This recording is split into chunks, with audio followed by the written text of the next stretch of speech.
Bismillahirrahmanirrahim. Dear students, Assalamu alaikum wa rahmatullahi wa barakatuh. I hope you all are fine with the grace of Almighty Allah. Today we are going to solve exercise. So open page number 3. Question 4. Complete the given gap summary of the poem Bed in Summer. As you are seeing that the words are given above, so I have solved for you. The main theme is that season in England, where the poet lives, affect children's daily activities. In winter, the sun rises late, while in summer it sets late. The poet is unhappy because he does not get enough time to play. He has to get up early before sun rises in winter, and he has to go to bed before sunset in summer. Dear students, now open page number 5. Common noun and proper noun.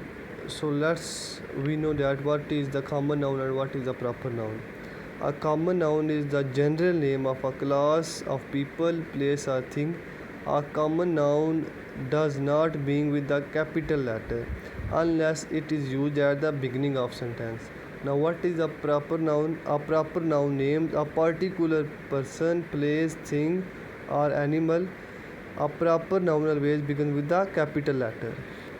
So students, common noun is a name of ordinary people, person or thing or place, and the proper noun is the name of any specific thing, person or place. Now focusing on grammar, read and observe the use of common and proper noun.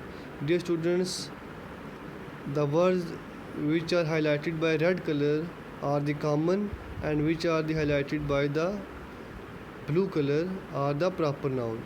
So let's observe. Last Sunday. Now the Sunday is the name of the day of week, and it is a specific, so that is a proper noun. My family and I decided to visit the zoo. Zoo is the common noun. We reached Lahore Zoo. Now zoo is attached with the Lahore, so it will become the proper noun. In the morning, we purchased our passes. Passes is a common noun, and entered the zoo. We walked towards the front cages. Cages is also the common noun.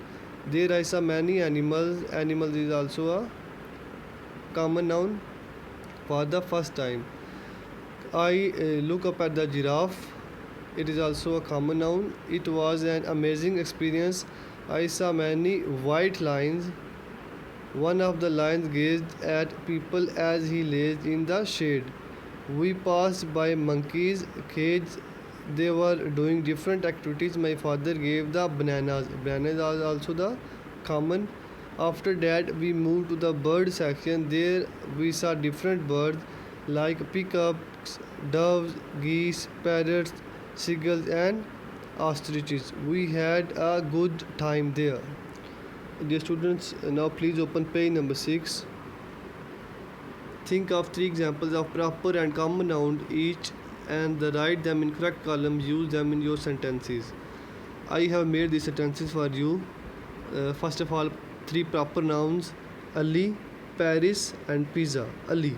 Ali is my best friend. Paris is a beautiful city. Pizza, I love to eat pizza. Then common nouns: boy, the boy is very hardworking. Then house, I saw a very big house. Then baby, the baby was crying. Dear students, if you want to make these sentences of your own, then it will be very great. Now we have to differentiate between collective, countable and uncountable noun. Read the given sentences and notice the use of collective, countable and uncountable noun. First you have to know what are the countable, uncountable and connective nouns are. Countable nouns are the words for things that we can count. These nouns can be both in singular and plurals. And now what is the uncountable noun? Uncountable nouns are the words for things that we cannot count. They do not have a plural form. And what is the collective? Collective nouns are the names for a group of people, things or for a collection. Now let's read the paragraph. Last Sunday was a very hot day. Day is a countable. The sun was burning hot. Sun is also the countable.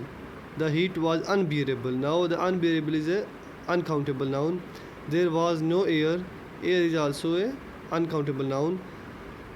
In the atmosphere, dust is also the uncountable. Dust was everywhere. Everything went dry. Dry is also uncountable. In the forest, herds of animals. Herds is collective noun. Flocks of birds. Flock is also a collective noun.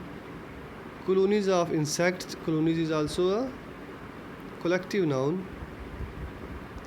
Little ones were crying restlessly. The army of ants. Now army is also the collective noun. Herds of deer. Herd is also the collective. Pride of lions and other groups of animals. Group is also the collective. Looked for shade. Everyone prayed to Allah subhanahu wa ta'ala for a shower of rain. Rain is a uncountable noun. In the afternoon, some clouds are also the uncountable noun. Appeared in the sky. Sky is a countable noun. It started raining heavily. Animals is also a countable noun. Came out and played in the rain. The rain stopped after 2 hours. Weather was very cool and pleasant now. Everyone thanked Allah subhanahu wa ta'ala. Dear students, the next question is write a paragraph on the given topic fruits in summer using countable nouns and uncountable nouns. Dear students, which words are underlined by blue are countable and which are underlined by black they are uncountable. There are many types of fruits available during the summer season which include mangoes. Mangoes are countable. Lychees, watermelon, peach and guava they are countable. Now the next line fresh juice is uncountable. Of these fruits are very healthy and popular in Pakistan. We can also make jam of these fruits. Mango milkshake, now milk is also uncountable, is very famous among kids. Let's read again. There are many types of fruits available during the summer season which includes mangoes, lychees, watermelon, peach, cherries and guava. Fresh juice of these fruits are very healthy and popular in Pakistan.